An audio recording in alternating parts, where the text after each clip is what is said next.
Good morning. Good morning, everybody, and thank you, Selma, and thank you, Mariam, and through your kind words, I would like also to thank the whole team of Think Africa for bringing to its start this gathering that I hope it will be an opportunity for good discussion on the thematic, of the timely thematic actually, of migration. I would also like to thank all the panelists here with us, Mr. Yiro Koskenyemi, sorry for pronunciation. Thank you very much for joining us from the Ministry of Interior, the Department of Migration. I myself am not an expert of migration, so your presence with us here and also the other panelists from Morocco that will be introduced by my colleague Selma will probably give us deeper insight on this issue. Ladies and gentlemen, I was entrusted to give some keynotes, and the focus will be placed on efforts made by Morocco in the management of immigration. And probably the director, Ahmed Skim from Rabat, will put the emphasis on other technical or probably some figures about the divorce of Morocco, on the matter. The migration is considered since 1960s as a strategic tool for the national economic development of Morocco. The country has played an especially major role in labor migration to Europe over the past 6 decades. Yet at that time, Morocco has signed agreements, labor agreements with some countries like France, Netherlands, and Germany. When it comes to Finland, I would say that today, more than 3,300 Moroccans live here and work mostly in the Usima districts.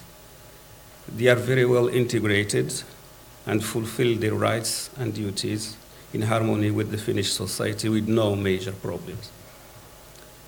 We have today probably an example from real life stories. Sorry, here with us, Mrs. Naima El-Aisawi, who will tell us her story during this morning, and also we will have another case from another experience from Rabat or from Paris, probably Mr. Duke Montaga, who is a Senegalese living in Morocco. Moroccan immigration, ladies and gentlemen, to Finland can be divided in 2 phases. The first started in early 80s, and the second, most recently, started with highly skilled citizens and students in the year, or the starting 2000 year, both from Morocco itself and from other European countries due to the economic crisis of 2008, and also some acts or pressures, let me say, on them by racism and hatred acts in some cases, in some parts of Europe and other places of the world.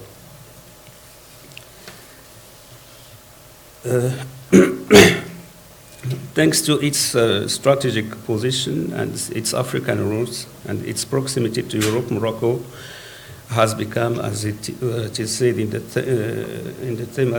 theme of this morning meeting, has become an essential player in the management of the migratory flows that our region, North Africa especially, has experienced for several decades. Accordingly, migration occupies a very important place in the overall picture of migration in the world.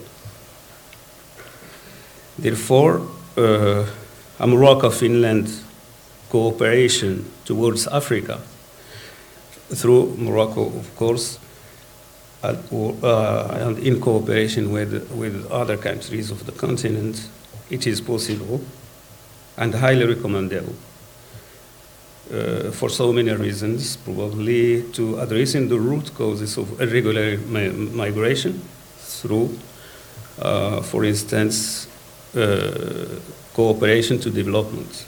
Development or underdevelopment is one of the main causes of irregular migration.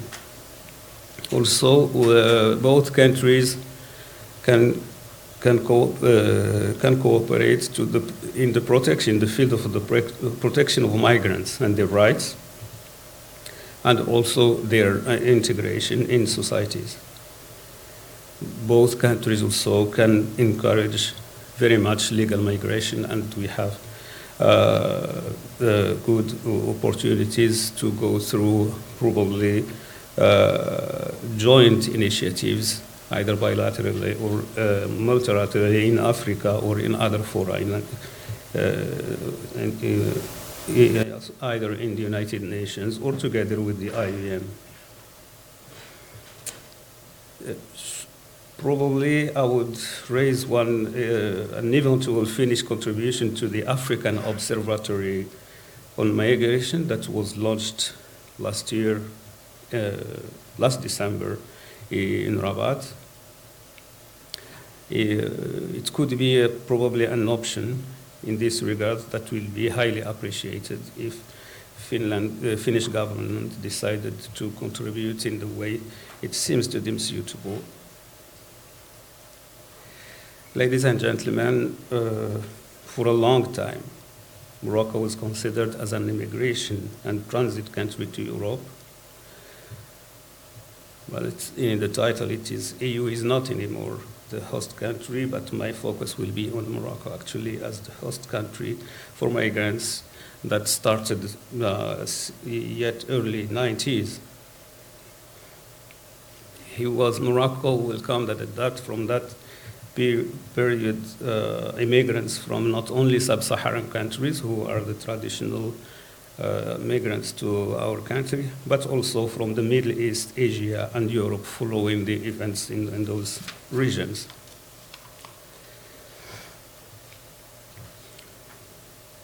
Morocco, ladies and gentlemen, integrates migration issues into a comprehensive approach, considering the complexities and the specificities of this human phenomenon and the principle of shared responsibility. That's why the migration component has always been in a central place in Morocco's foreign policy under the leadership of His Majesty King Mohammed VI. Morocco has advocated and identified as early as in 2013 a new approach to migration based on the values of solidarity, reception, hospitality, and the respect for human rights. And this policy that was launched in 2013 probably will be more appropriate that Director Ahmed Skim from Rabat will share with us, with the audience, his thoughts or his thoughts about this policy. In terms of migration management and policies, I could state proudly, but also in all humbleness, that Morocco has become a praiseworthy and much appreciated case study and also an example of good practices. He was actually recognized as such by the United agencies. Also, when it comes to fighting against related phenomena to the migration, like terrorism, like human trafficking and organized crime, Morocco is from far and in the forefront in the region when it comes to fighting against those phenomena. Our exceptional efforts have enabled Morocco to stand out as a leader of the African Union in the person of His Majesty the King for the elaboration of an African agenda for migration that also will be tackled from interventions from Rabat in details. In terms of actually the timely issue of the irregular migration that we see on the media nowadays, I would just give some examples and numbers on the efforts made by Morocco. For example, since 2017, Morocco prevented more than 280,000 irregular migration attempts to Europe. Moroccan authorities also dismantled more than 1,050 cases of trafficking networks. Morocco also rescued more than 80,500 migrants at the sea. You can imagine the effort, the financial effort and human effort that should be put in this management approach. These numbers provide a perfect overview of the heavy burden that Morocco bears in terms of human resources, mobilization, and costs of surveillance of its northern coastlines and also borders in the south and with African countries, neighboring African countries. The amount of budget put in this effort is about 350 to 400 million euros per year. The EU financial support, for example, over the past 20 years has contributed only with 4% to the Moroccan efforts in the era of migration. You can observe through these examples that Morocco has indeed done and given a lot without almost, if you look to numbers, without almost nothing in return from his partners. Unfortunately, some of these partners have always envisioned Morocco as the responsible for the results of probably their own policies.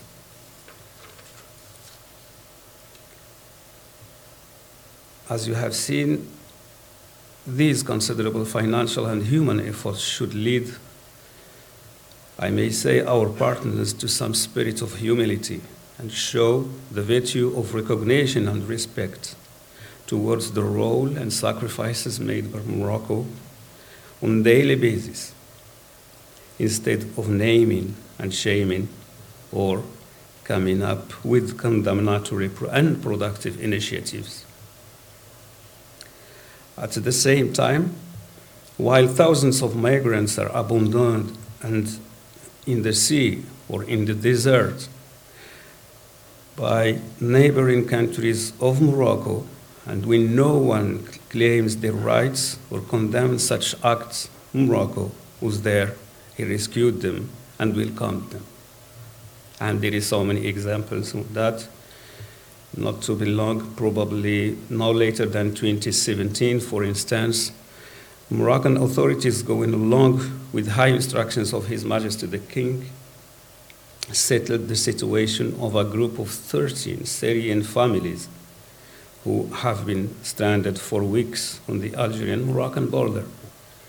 And at that time, only no one at least said some kind words about this human initiative that saved the life of so many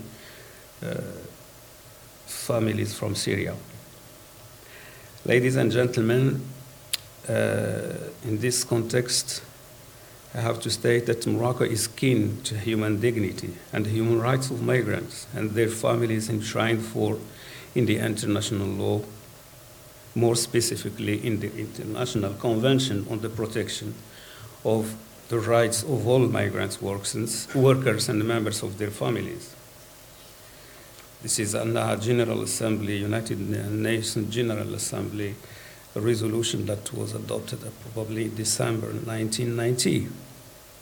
If we look at this international instrument and looked, for example, to the ratification status of this convention by only 56 countries, all of them African, Latin American, or Asian. There is a question there because the situation talks about itself. Of course, every country has its own internal decisions and its sovereignty on adhering to international law, but this is a situation that probably needs an in-depth discussion. As we are in an atmosphere of a pandemic, I would add that also since the outbreak of the COVID-19, the Kingdom's migration and asylum policy has also shown great solidarity with migrants by helping them to overcome the risks associated with this pandemic and by vaccinating them on the same level as the Moroccan population, even if they are in an irregular situation. Before concluding, ladies and gentlemen, let me draw attention probably to a very serious phenomenon, so-called, that we find in sociology, migration sociology analysis. It's about the brain drain, which is not anymore, unfortunately, considered to be a big issue for those countries who encourage what they call selective migration, focusing on highly skilled brains immigrants. In my point of view, this is a very ethical and moral issue, and countries who probably don't consider anymore this phenomenon and this issue and the impact it has on the development of African countries especially. I think this situation has to be tackled somehow in another for us, but definitely it is a moral issue. Ladies and gentlemen, I come to the end to my keynotes. I would like to thank once again all those, Salma, Miriam, our chairperson, and through you, all the names, not to make mistakes in pronunciation, all those, your team who put a huge effort to actually to gather the panel and to prepare the consideration of this very important and timely thematic. Thank you very much. Thank you.